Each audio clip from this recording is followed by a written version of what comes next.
हम सरकार दर सरकार बदलते जा रहे हैं, लेकिन समस्याएं कम होने के बजाय नए रूप में और गंभीर रूप में सामने आती चली जा रही है। इस राजनीतिक व्यवस्था को तो जड़ से समाप्त करने की आवश्यकता है।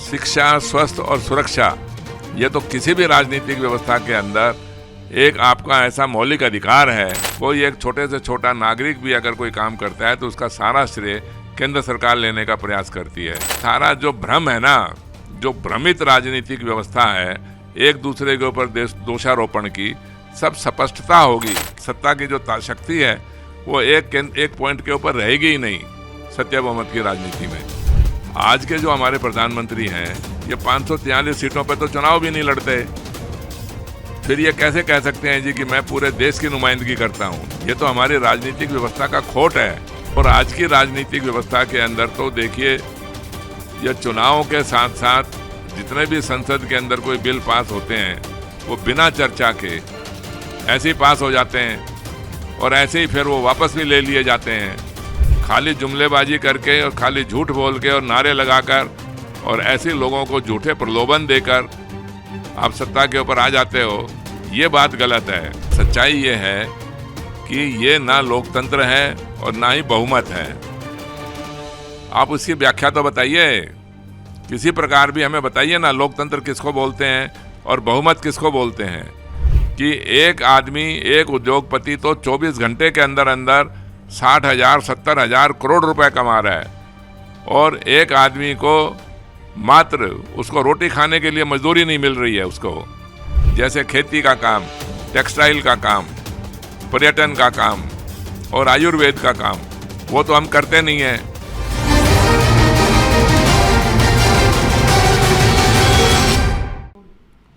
नमस्कार, मैं हूं प्रेम कुमार। आपका स्वागत है सत्य बहुमत की पाठशाला में। और हर क्लास की तरह इस क्लास में भी हमारे साथ प्रिंसिपल सत्यदेव चौधरी जी मौजूद हैं और सवाल करने के लिए विद्वजनों का पैनल है जो अलग अलग विषयों पर सवाल करेंगे। और आज का विषय है कि वर्तमान राजनीतिक व्यवस्था को बदलने की ज़रूरत क्यों है, इसका विकल्प क्या है, सत्य बहुमत कैसे इसका विकल्प हो सकता है। वर्तमान राजनीतिक हालात जो हैं, देश जिन समस्याओं से गुजर रहा है उसका सॉल्यूशन राजनीतिक व्यवस्था नहीं दे पा रही है। हम सरकार दर सरकार बदलते जा रहे हैं, लेकिन समस्याएं कम होने के बजाय नए रूप में और गंभीर रूप में सामने आती चली जा रही हैं। अमीर और गरीब की खाई बढ़ रही है, पर्यावरण दूषित हो रहा है, पानी दूषित हो रहा है, शिक्षा का स्तर, उसकी गुणवत्ता कम हो रही है, जीने की जीवन शैली खराब हो रही है, क्वालिटी ऑफ लाइफ खराब हो रहा है और समाज में क्राइम बढ़ रहे हैं, भ्रष्टाचार बढ़ रहा है और मणिपुर जैसी घटनाएं हो रही हैं, जातीय नरसंहार हो रहे हैं, नफरत का माहौल है, सांप्रदायिकता है। यानी इन जो नकारात्मक चीज़ें हैं, इनको ख़त्म करने के लिए क्या विकल्प हो सकता है, इसी विषय पर बात कर रहे हैं। आपका बहुत बहुत स्वागत है आप तमाम लोगों का। और सबसे पहले मैं सत्यदेव चौधरी जी से चाहता हूं कि वो इस बारे में थोड़ा सा कहें कि ये राजनीतिक व्यवस्था को बदलने की ज़रूरत क्यों है, ताकि तमाम मौजूद इस पाठशाला में जो छात्र हैं वो आपसे सवाल कर सकें। जी धन्यवाद प्रेम जी। देखिए, मौजूदा राजनीति बदलने की आवश्यकता क्यों है, इससे पहले आपको ये समझना पड़ेगा कि मौजूदा राजनीतिक व्यवस्था है क्या। मौजूदा राजनीतिक व्यवस्था केवल धनबल, भ्रष्टाचार और बाहुबल के आधार के ऊपर गठबंधन के भ्रष्ट समझौते करो, जो कि सांसदों के बहुमत से सरकार बनाने की राजनीतिक व्यवस्था है। इसी के कारण हमारी आज तक राजनीतिक व्यवस्था में 75 सालों के अंदर अपराध हुए, भ्रष्टाचार हुआ, बेरोजगारी हुई, महंगाई हुई और किसी को भी, किसानों को, मजदूरों को विशेष रूप से महिलाओं को, जैसे आपने अभी मणिपुर की चर्चा करी, इनको एक अच्छी राजनीतिक व्यवस्था नहीं मिली, इनको संरक्षण नहीं मिला।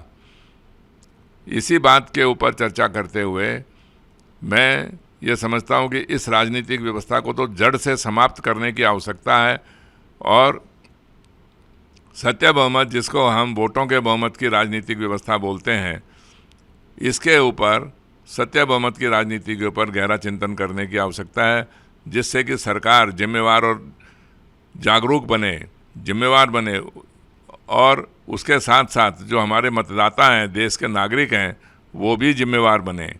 इसी के ऊपर बात करने के लिए आपके प्रश्नों का मैं स्वागत करता हूं। जी, बहुत बहुत आभार आपका प्रिंसिपल साहब। सत्य बहुमत की पाठशाला में हम सवालों का सिलसिला शुरू करते हैं। हमारे साथ जुड़े हुए हैं एक्टिविस्ट श्याम जी।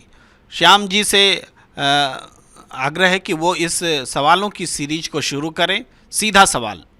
नमस्कार जी, मैं राष्ट्रीय अध्यक्ष जी सत्य बहुमत पार्टी से पूछना चाहूँगा कि वोटों के, जैसा कि आपने कहा कि जो वोटों के बहुमत से सरकार बननी चाहिए, अगर आपकी सरकार वोटों के बहुमत से बन जाती है तो शिक्षा, स्वास्थ्य, सुरक्षा कैसे सुधार होगा, इसको स्पष्ट करें।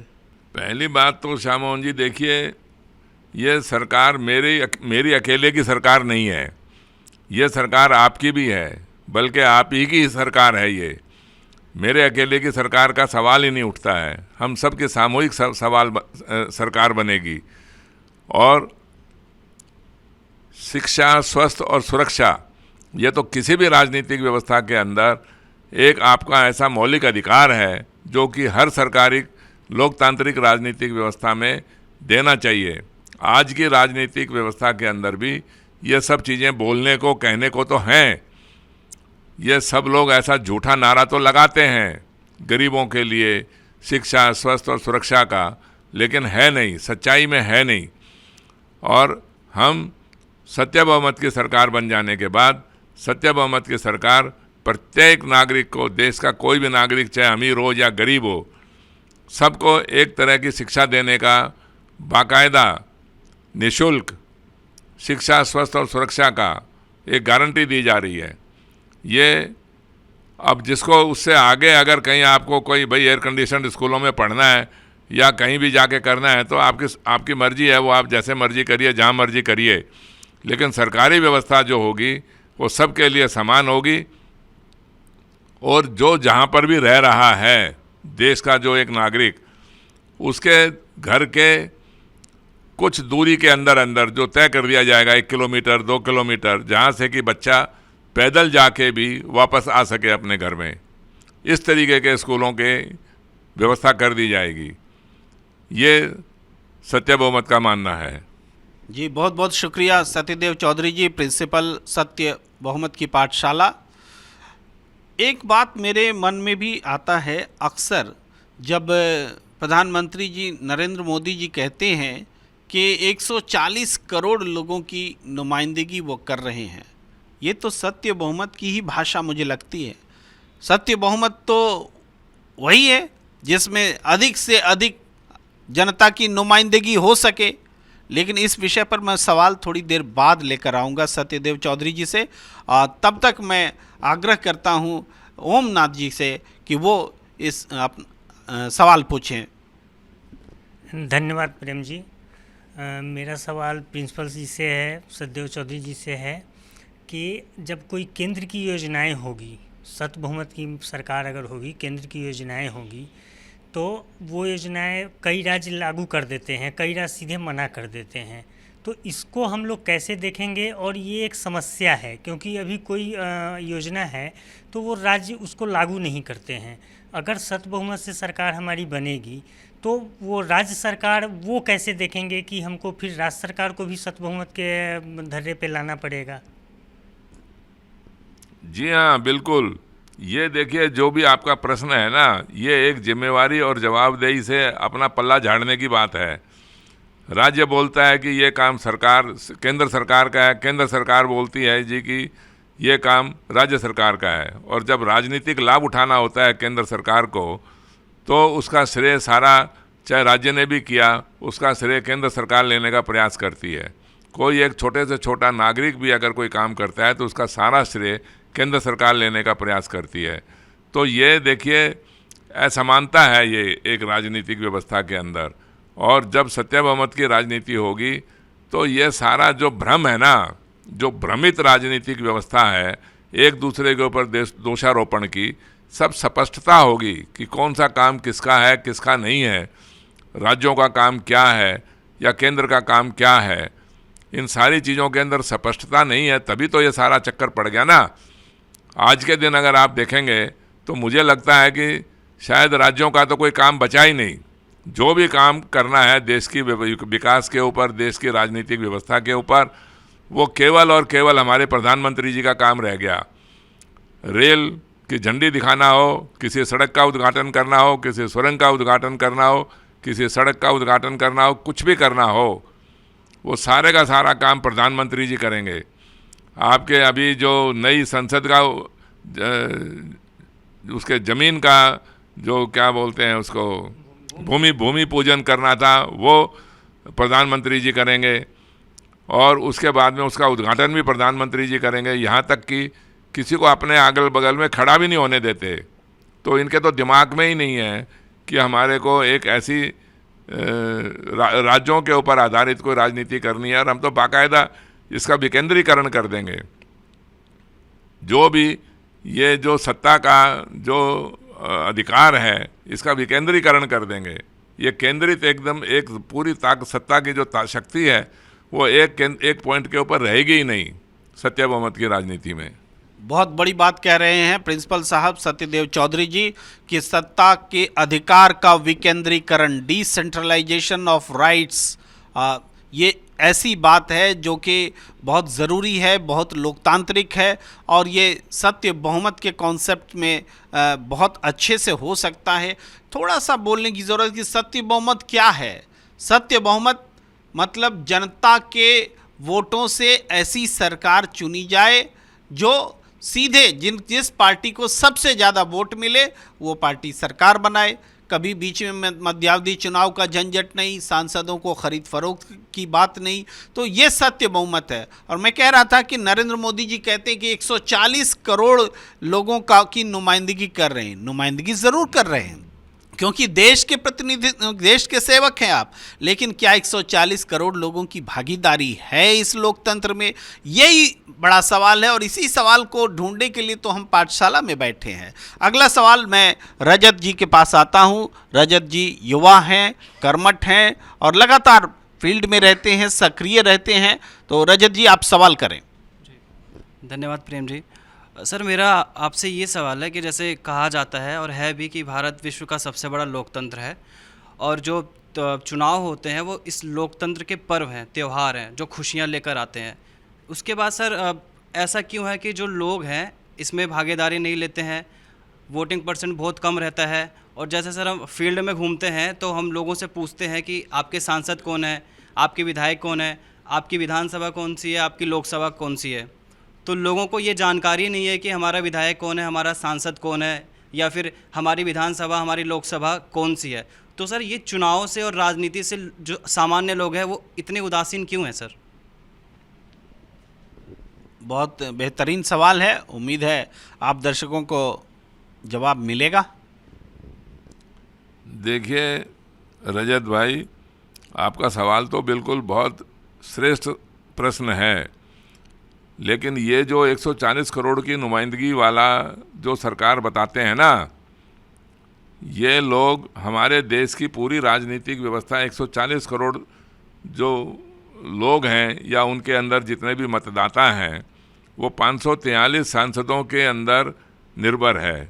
543 सांसदों के ऊपर हमने उसको विभाजन किया हुआ है।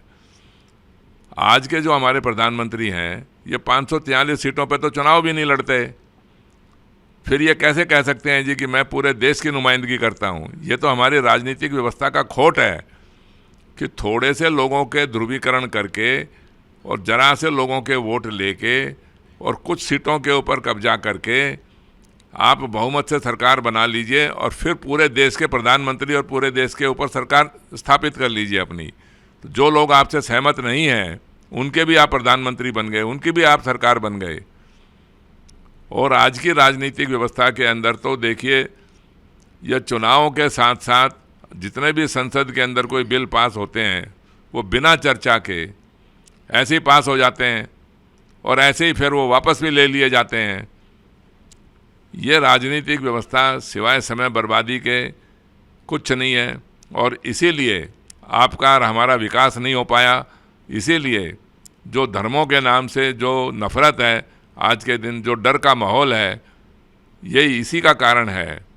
अगर राजनीतिक व्यवस्था अच्छी हो तो आप बनिए, 140 करोड़ लोगों के आप प्रतिनिधित्व करिए, बहुत अच्छी बात है। विश्व का सबसे बड़ा लोकतंत्र बनिए, बहुत ही अच्छी बात है। लेकिन सच्चाई होनी चाहिए ना उस बात के अंदर। खाली जुमलेबाजी करके और खाली झूठ बोल के और नारे लगाकर और ऐसे लोगों को झूठे प्रलोभन देकर आप सत्ता के ऊपर आ जाते हो, ये बात गलत है। इस राजनीति के अंदर आपको इसके सिवाय कुछ नहीं मिलेगा, झूठ के सिवाय, और सत्य बहुमत के अंदर आपको सच के सिवाय कुछ मिलेगा नहीं। बड़ी बात, सत्य बहुमत में सच के सिवाय कुछ भी नहीं मिलेगा। मैं विकास जी के साथ पास आना चाहता हूं। जब सत्यदेव चौधरी जी विकास की बात करते हैं तो सबका साथ सबका विकास नारा भी हमें ध्यान आता है। तो सबका साथ का मतलब ही है सत्य बहुमत। नारे के लिए केवल सत्य सबका साथ नहीं, और सबका विकास का मतलब है अमीर और गरीब की खाई का कम होना। हमारी थाली जो लगातार महंगी होती जा रही है वो उसमें व्यंजन कम ना हो, ये सारी बातें ज़रूरी हैं जो सत्य बहुमत की सियासत से हो सकती है। लेकिन सवाल के लिए मैं सीधे विकास जी के पास आता हूँ। जी धन्यवाद प्रेम जी।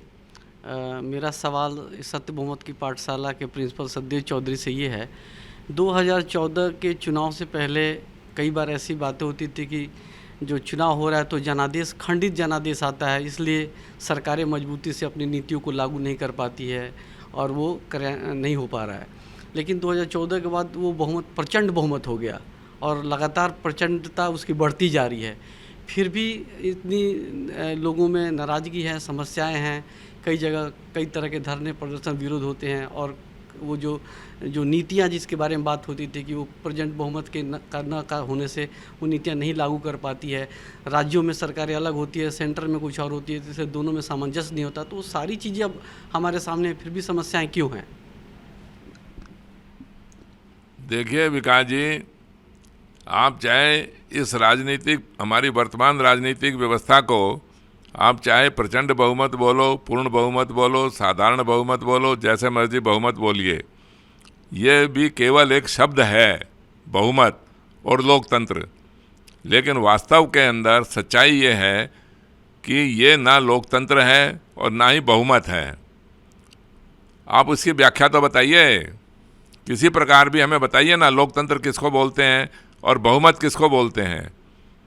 बहुमत की कोई परिभाषा नहीं है आपके संविधान के अंदर, आपके किसी कानून के अंदर, किसी न्याय के अंदर, किसी भी नियम के अंदर। और इसी प्रकार लोकतंत्र की भी कोई परिभाषा नहीं है। खाली बोलते रहो लोकतंत्र हैं, लोकतंत्र हैं, लोकतंत्र हैं। और दुनिया के लोग आपके देश को लोकतंत्र इसलिए बोलते हैं कि उन्होंने हमारी सरकार को मूर्ख बना रखा है, हमारे मतदाताओं को, हमारे देश के नागरिकों को मूर्ख बना रखा है कि उन्होंने सिर्फ हमारे को हवाई जहाज बेचने के लिए, गोला बारूद बेचने के लिए ही हमारे को एक लोकतंत्र का उन्होंने एक कागज़ के टुकड़े का सर्टिफिकेट दे रखा है, जबकि लोकतंत्र तो है ही नहीं। लोकतंत्र कहाँ है? लोकतंत्र किसको बोलते हो? इस लोकतंत्र के अंदर जब 80-90 करोड़ लोगों को फ्री के अंदर, मुफ्त के अंदर अनाज दिया जा रहा है, भूखमरी के कारण ही तो दिया जा रहा है ना, गरीबी के कारण ही तो दिया जा रहा है। और असमानता तो इतनी है कि एक आदमी, एक उद्योगपति तो 24 घंटे के अंदर अंदर 60,000, 70,000 करोड़ रुपए कमा रहा है, और एक आदमी को मात्र उसको रोटी खाने के लिए मजदूरी नहीं मिल रही है उसको। इतनी बेरोजगारी, इतनी असमानता है।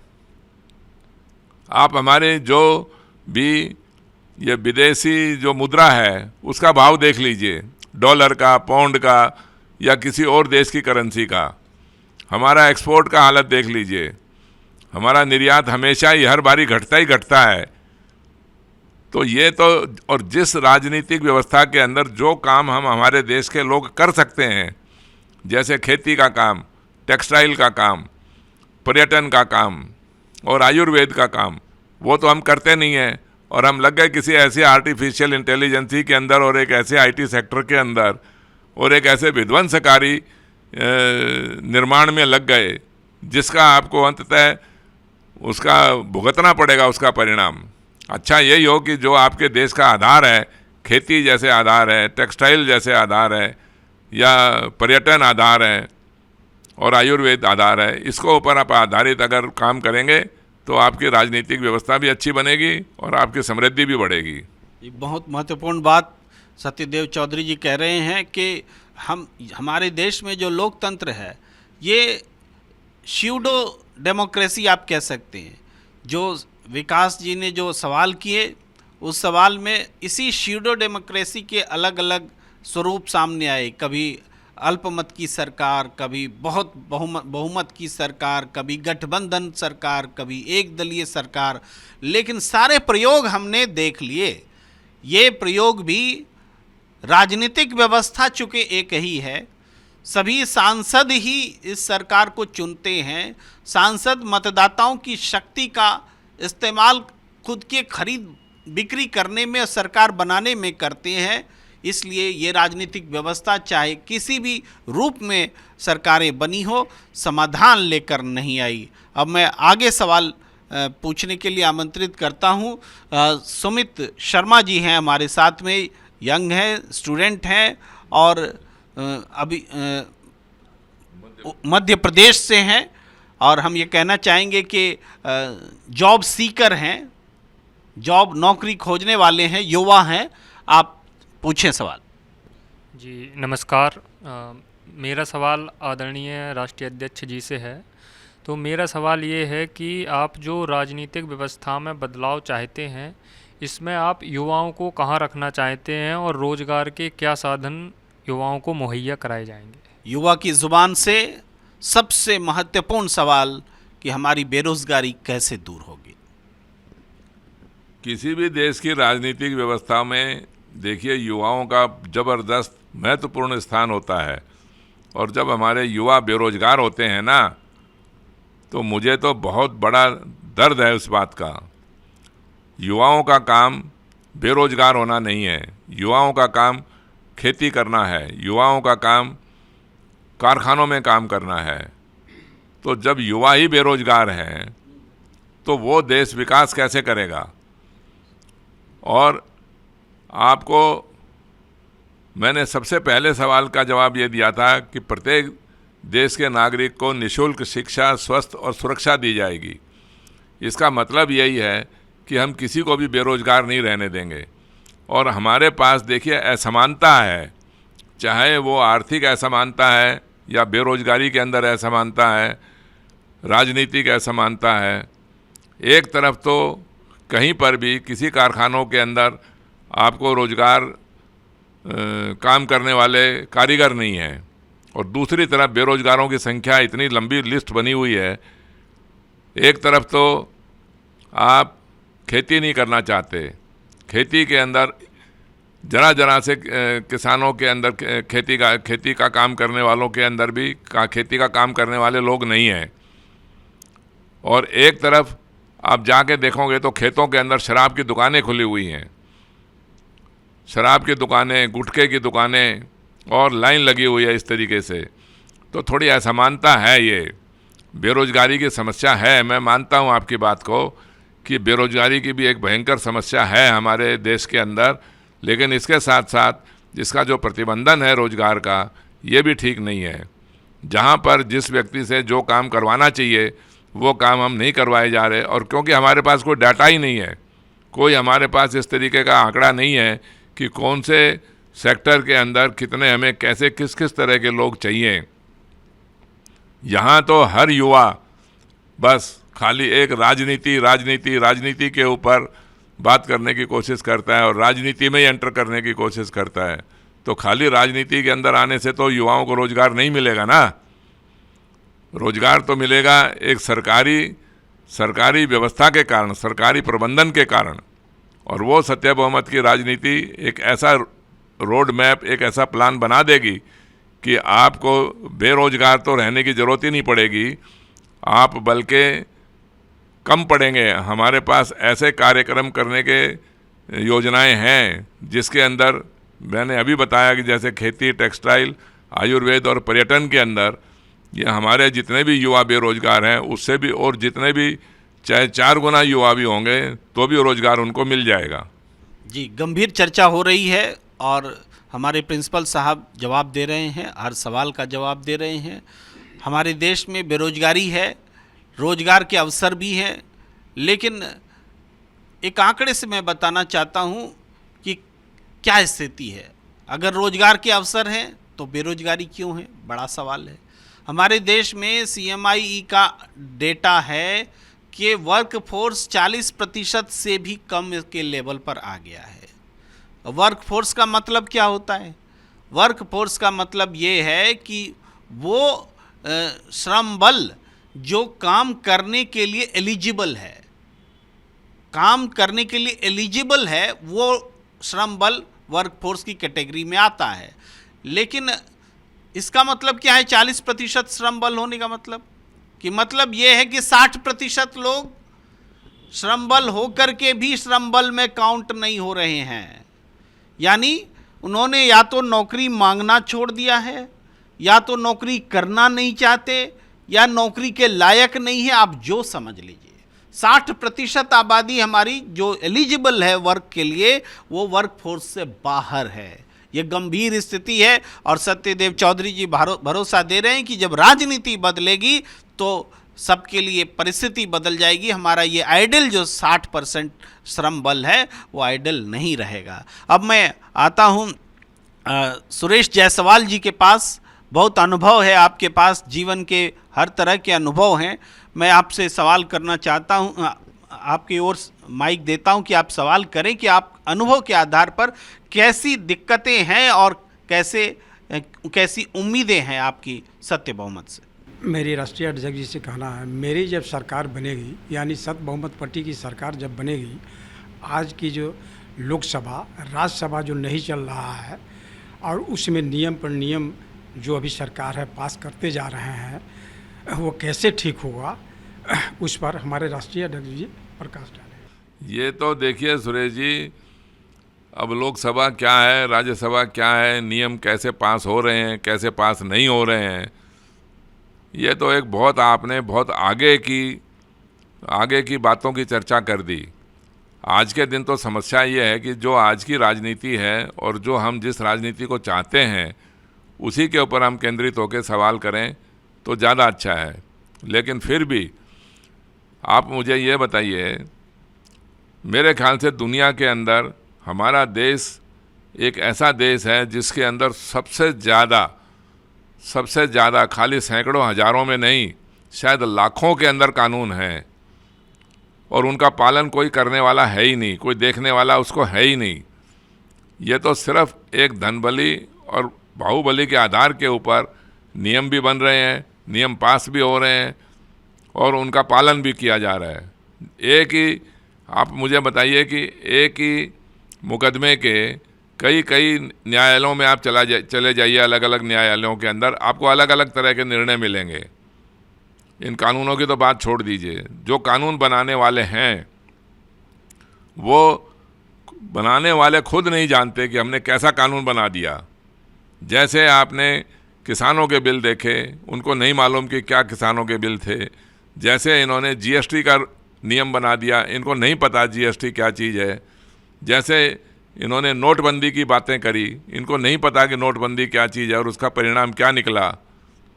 GST का तो मैं आपको बता सकता हूं कि आज तक भी हम लोग उस GST को भुगत रहे हैं। जितने भी कारोबारी लोग हैं उसको हम भुगत रहे हैं। वो GST की जिस राजनीति को इनको वाहवाही लूटने के लिए इन्होंने GST बनाया, उससे सरकारी व्यवस्था तो सरकार के पास तो धन आ गया, लेकिन जितने भी कारोबारी थे उनका धन उनकी जेब से निकल गया। आज के दिन उनकी सरकार, जो कारोबारी लोग हैं, उनके पास पैसा है ही नहीं काम करने के लिए।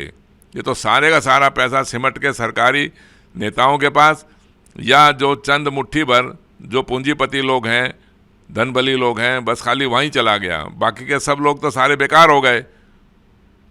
इन नियमों का देखिए कोई औचित्य नहीं है, इन नियमों का कोई न्यायप्रिय नियम नहीं है। ये सारे का सारे सब भेदभाव और पक्षपात भरे नियम हैं, जिनको सत्य बहुमत आपको आश्वासन देती है कि सत्य बहुमत की सरकार इस तरीके के नियम ना बनेंगे, ना कभी आज भविष्य के अंदर इस तरीके की कोई समस्या आपको देखने को मिलेगी। अब मैं सवालों की सीरीज को आगे बढ़ाने के लिए आमंत्रित करता हूं अर्जुन जी से। अर्जुन जी लॉ के विद्यार्थी हैं, कानून के जानकार हैं। आपसे आग्रह कि आप सवाल। जी प्रेम जी नमस्कार। सबसे पहले तो मैं बता दूं कि मैं लॉ स्टूडेंट भी हूं और अब मैं एक एडवोकेट भी हूं। और मेरा सवाल सर से यही है कि सर कहते हैं कि सत्य बहुमत होगा, लोगों की सरकार होगी। हम कई तरह की गवर्नमेंट देखे हैं, पार्लियामेंट्री फॉर्म ऑफ गवर्नमेंट देखे हैं, मोनार्की देखे हैं, प्रेसिडेंशियल फॉर्म ऑफ गवर्नमेंट देखे हैं। तो किस तरह की इनकी डेमोक्रेसी होगी? क्या पार्लियामेंट्री डेमोक्रेसी होगी, या पीपुल्स डेमोक्रेसी होगी, या मोनार्की होगी, या प्रेसिडेंशियल फॉर्म ऑफ गवर्नमेंट होगी? ये सत्य बहुमत किस तरह का गवर्नमेंट होगा? मेरा यही सवाल है सर। देखिए अर्जुन जी, आप चाहिए किसी प्रकार की टाइप की भी डेमोक्रेसी होगी या कैसी सरकार, किसी प्रकार की भी सरकार होगी, लेकिन ये भ्रष्ट सरकार नहीं होगी। ये आप समझ लीजिए बात को। आप इसको जो मर्जी नाम से बोलते रहिए, ये तो नाम को तो देखिए, हम तो इसको खाली सत्य बहुमत की सरकार बोलते हैं। ये किसी सरकारों से भी भिन्न है, चाहे वो पार्लियामेंट्री डेमोक्रेसी है, मोनार्की तो ये है ही नहीं। और प्रेसिडेंशियल फॉर्म बोलें या नहीं बोलें, इसको मैं नहीं उसको समझ पा रहा हूँ। लेकिन जब सत्य बहुमत की सरकार बनेगी तो ये प्रतिनिधित्व भी होगा लोगों का, लोग भी जिम्मेवार होंगे, मतदाता भी जिम्मेवार होंगे, और सरकार तो संपूर्ण रूप से जिम्मेवार बनेगी ही बनेगी हर राजनीतिक व्यवस्था के लिए। जो आज के दिन आपको कहीं जिम्मेवारी और जागरूकता नाम की अंश भी नहीं है एक तरह से, तो ये चाहे सरकारी राजनीतिक व्यवस्था का नाम आप कुछ भी दे दीजिए, लेकिन ये एक बहुत अच्छी सरकार होगी, सबकी लोकप्रिय न्यायप्रिय सरकार होगी, भेदभाव और पक्षपात से रहित सरकार होगी, और इसके अंदर सब लोग बिना नफरत के, बिना डर के जिएंगे। सबको समान शिक्षा, समान सुरक्षा, समान हर चीज़ का प्रबंधन, शिक्षा का भी प्रबंधन निःशुल्क होगा। तो ये एक बहुत ही अच्छी सरकार बनेगी, आप इसके ऊपर विश्वास करिए। बहुत अच्छे तरीके से प्रिंसिपल साहब ने समझाया सत्य बहुमत को। और डेमोक्रेसी की चर्चा करें, बहुत अच्छा सवाल अर्जुन जी ने पूछा कि किस तरह की डेमोक्रेसी होगी। डेमोक्रेसी हमने जो मान रखा है जनता के लिए, जनता द्वारा जनता का, लेकिन वास्तव में वो डेमोक्रेसी जीवंत नहीं है। डेमोक्रेसी, हमने एक बात उठाई थी कि नरेंद्र मोदी जी भी कहते हैं कि हम 140 करोड़ की नुमाइंदगी करते हैं, उन्हें चाहिए सबका साथ, सबका विकास। सत्य बहुमत भी यही कहता है, लेकिन फ़र्क क्या है? वो सिर्फ कहते हैं। और ये होगा कैसे? जब जनता की सत्ता में हिस्सेदारी होगी, मतदाता स्वयं सरकार बनाएंगे। आज कुछ लोग सरकार बनाते हैं नफरत की सियासत करके, कुछ वोट से सांसदों का बहुमत जुटा करके सरकार बन जाती है, लेकिन नुमाइंदगी सबका साथ सबका विकास सपना ही बना रहता है। उस सपने को बारंबार भुना करके सरकारें आती हैं जाती हैं, लेकिन अमीर और गरीब की खाई मिट नहीं पाती है। ये खाई बढ़ रही है, हमारी दिक्कतें बढ़ रही हैं, और सबका समाधान वही है, डेमोक्रेसी फॉर द पीपल। जनता के लिए है डेमोक्रेसी। सत्य बहुमत जनता के बहुमत के आधार पर सरकार की वकालत करती है। तो आज की पाठशाला से स्पष्ट संदेश निश्चित रूप से आपको मिल गया होगा। हम उम्मीद करेंगे कि आगे भी इस पाठशाला को जारी रखेंगे और उसमें आप मौजूद रहेंगे। हमें दीजिए इजाज़त। नमस्कार। हम सरकार दर सरकार बदलते जा रहे हैं, लेकिन समस्याएं कम होने के बजाय नए रूप में और गंभीर रूप में सामने आती चली जा रही है। इस राजनीतिक व्यवस्था को तो जड़ से समाप्त करने की आवश्यकता है। शिक्षा, स्वास्थ्य और सुरक्षा, ये तो किसी भी राजनीतिक व्यवस्था के अंदर एक आपका ऐसा मौलिक अधिकार है। कोई एक छोटे से छोटा नागरिक भी अगर कोई काम करता है तो उसका सारा श्रेय केंद्र सरकार लेने का प्रयास करती है। सारा जो भ्रम है ना, जो भ्रमित राजनीतिक व्यवस्था है, एक दूसरे के ऊपर दोषारोपण की, सब स्पष्टता होगी। सत्ता की जो शक्ति है वो एक पॉइंट के ऊपर रहेगी ही नहीं सत्य बहुमत की राजनीति में। आज के जो हमारे प्रधानमंत्री हैं, ये 543 सीटों पे तो चुनाव भी नहीं लड़ते, फिर ये कैसे कह सकते हैं जी कि मैं पूरे देश की नुमाइंदगी करता हूँ? ये तो हमारी राजनीतिक व्यवस्था का खोट है।